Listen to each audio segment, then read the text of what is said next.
오늘 말씀의 제목은 우리가 그은 선, 주님이 넘으신 선이라는 제목으로 함께 은혜를 나누고자 합니다. 우리가 금방 읽었던 본문 이제 로마서 15장은 사도 바울이 로마 교회를 향해 보낸 편지의 결론이자 거의 클라이막스가 되는 본문입니다.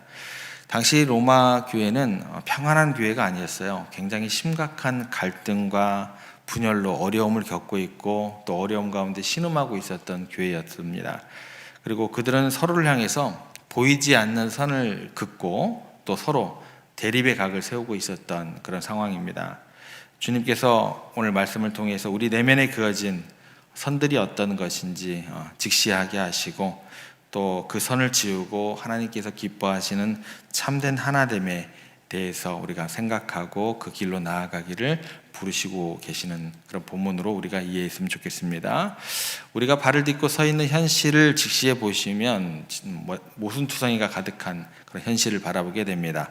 성경에서는 이제 공의를 말하지만 세상은 철저히 공의는 없습니다. 힘의 논리가 지배하는 우리의 세상을 보게 되고 우리가 사랑을 노래하려고 하는데 현실은 미움과 또 혐오가 더 큰 목소리를 내게 되는 그런 현실을 직시하게 됩니다.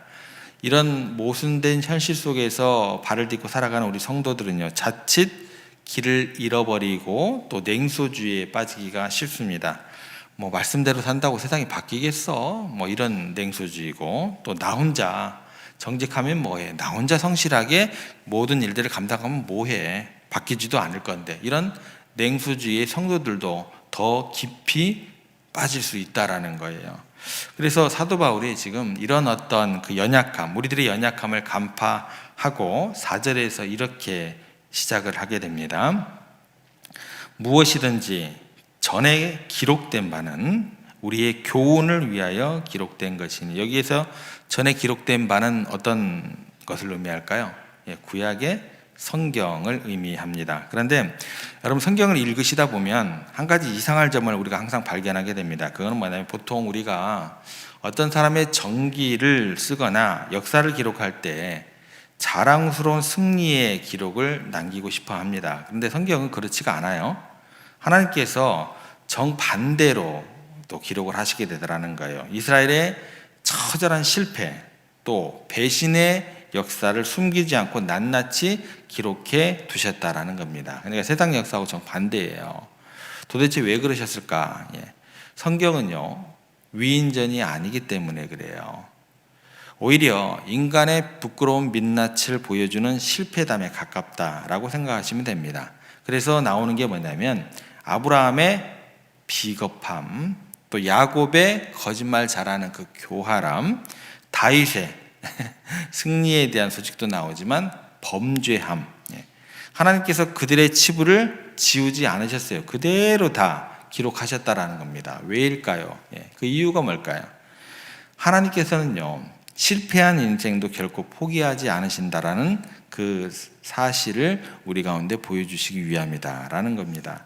만약 성경이요, 완벽한 사람들의 이야기라면 우리는 절망할 수밖에 없습니다. 그런데 성경은 이야기하는 게 뭐냐면 나는 사기꾼 야곱도 이스라엘로 만들었다.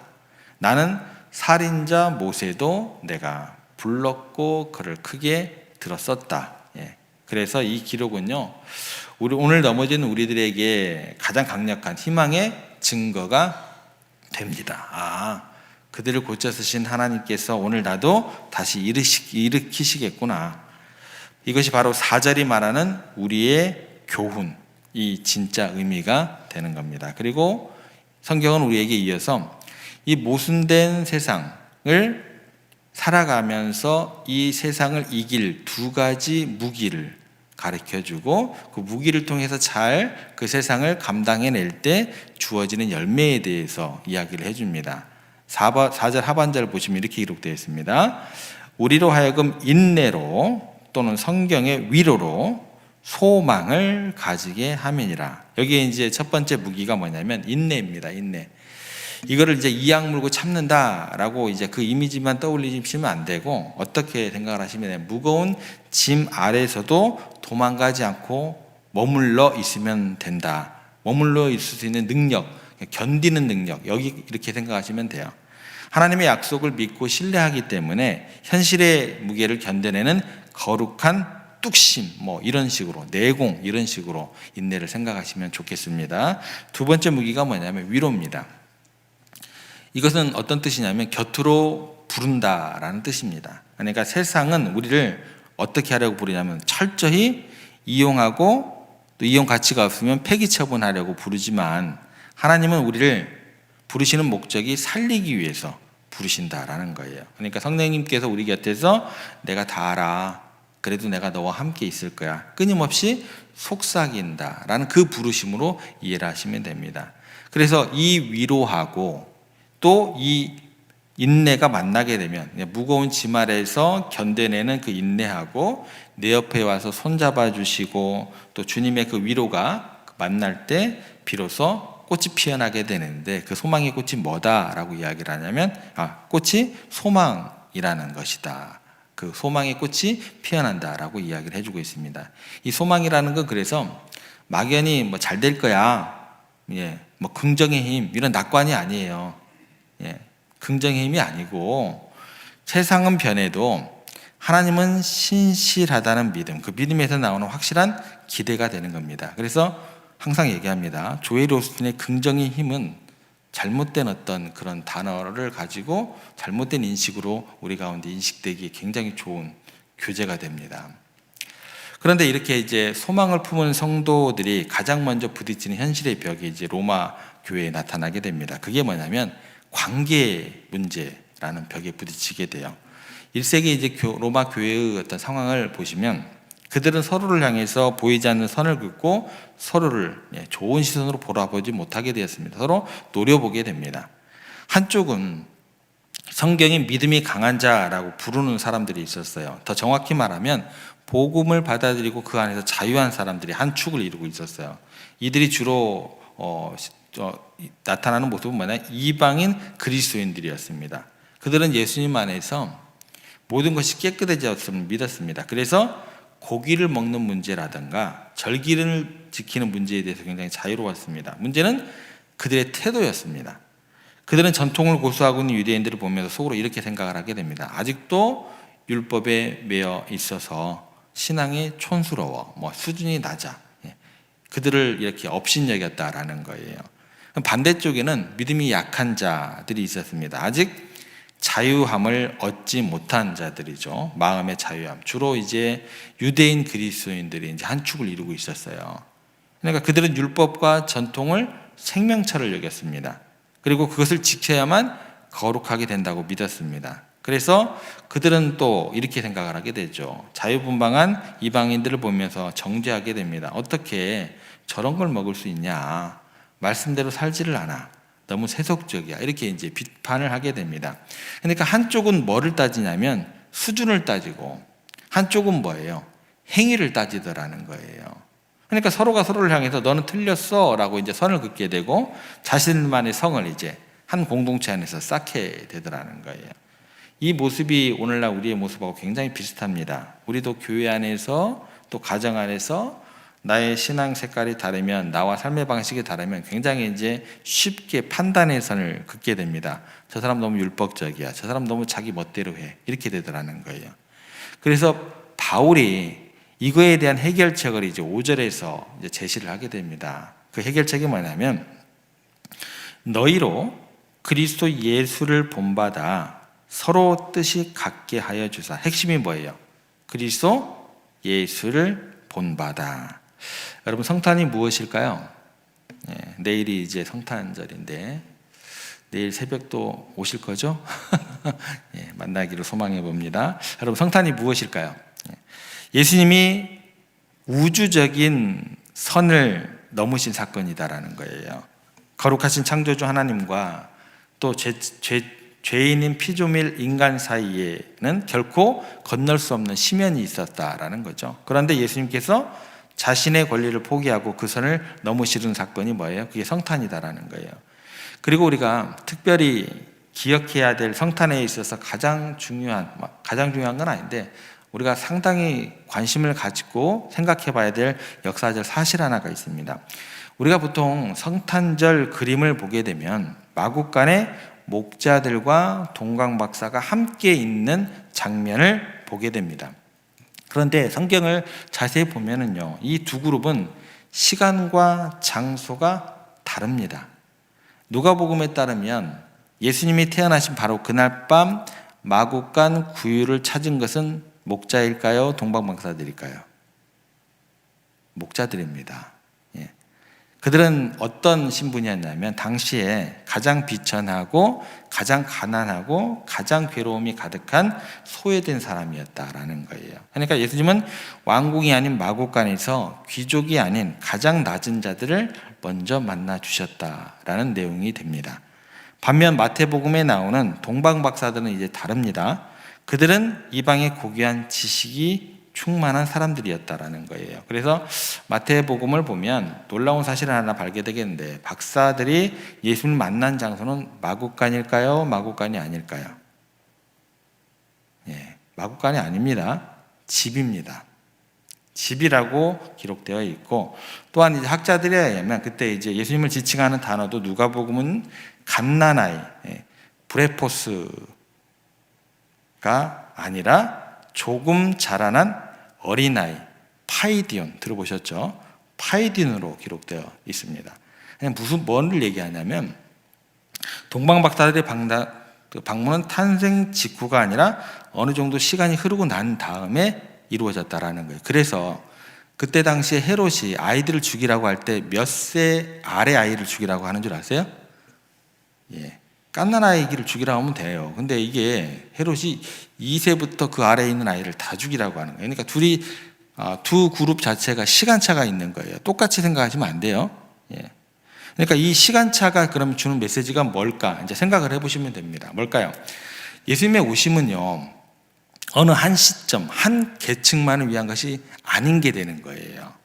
가장 비천한 유대인 목자부터 가장 고귀한 이방인 지식인까지, 가난한 자부터 부한 자까지, 유대인, 이방인까지, 예수님은 시간과 공간을 두어서 이 극단적인 두 그룹을 모두 당신의 품으로 어떻게 해요? 초청하셨다라는 거예요. 이게 예수님의 포용성이에요. 그 넓으심이다라는 거예요. 예. 세상은요, 신분이나 계급으로 선을 긋고 학력으로 선을 긋고 재산으로 선을 긋게 됩니다. 그러나 예수님께서는 그 모든 선을 지우시고 모두를 구원의 식탁으로 부르셨다라는 거예요. 우리가 어떻게 나와 다른 사람을 용납할 수 있겠습니까? 내 인격으로는 절대 불가능하더라는 거예요. 오직 예수님의 넓은 품을 묵상할 때만 이게 가능해지더라는 거예요. 주님께서 저 사람도 부르셨는데 내가 감히 누구를 배제하겠어? 이 고백이 나오게 되더라는 거예요. 저 사람이 이뻐서요? 그러면 할 수가 없어요. 주님께서 저 사람도 부르셨는데 내가 뭐라고 저 사람을 내쫓아야겠어. 이게 이 마음이다라는 거예요. 이 고백이 터져나올 때 우리 안에 뭐예요? 옹졸한 선들이 지워지게 되고 그때 이제 진정한 화해가 이제 시작될 수 있다라는 겁니다. 그리고 우리가 서로의 다름을 인정하고 예수님의 그 기준을 세워서 예수님 안에서 그 선을 지워나갈 때 어떤 역사가 일어나게 되느냐? 6절 말씀에 가면 이제 이렇게 기록되어 있습니다. 한 마음과 한 입으로 하나님 곧 우리 주 예수 그리스도의 아버지께 영광을 돌리게 하려 함이노라. 여기서 이제 한 입이라는 표현이 나오는데 이제 굉장히 실제적인 어떤 우리 가운데 주어진 도전이 되는 겁니다. 단순히 한 입으로 부른다라는 것, 이게 이제 찬송을 부른다라는 그런 것을 넘어섭니다.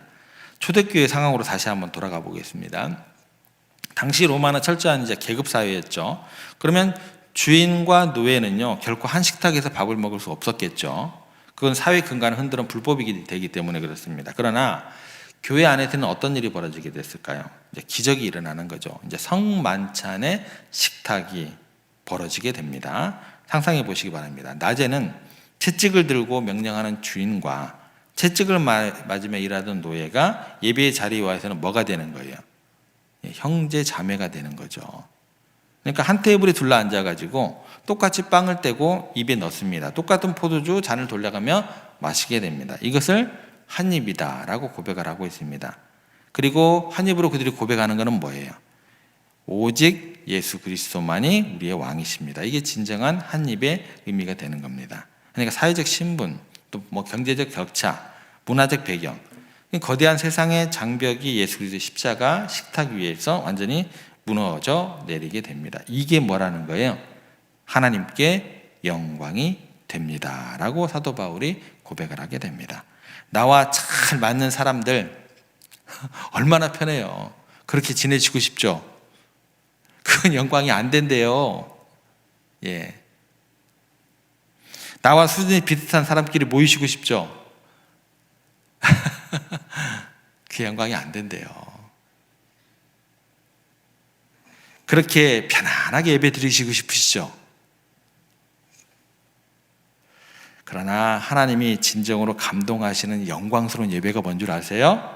도저히 섞일 수 없는 사람들이 예수님의 십자가 사랑 때문에 하나 되어 드리는 고백과 예배가 뭐가 되는 거예요? 하나님께 영광이 되더라.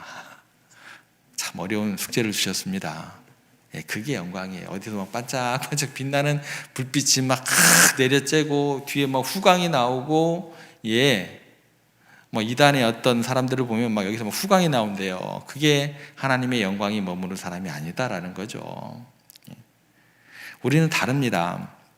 생각도 다르고 살아온 배경도 다르고, 그러나 누구 안에서는 우리가 하나가 될 수 있냐면 예수 그리스도 안에서 우리가 하나임을 믿으시기를 바랍니다. 예. 이 고백이 터져 나올 때 교회는 어떻게 되냐면 세상이 감당할 수 없는 거룩한 공동체가 됩니다. 사랑하는 성도 여러분, 여러분의 가정의 식탁이 우리 교회의 성만찬이 이런 한 입의 기적이 일어나는 자리가 되기를 간절히 소망해 봅니다. 말씀을 정리합니다.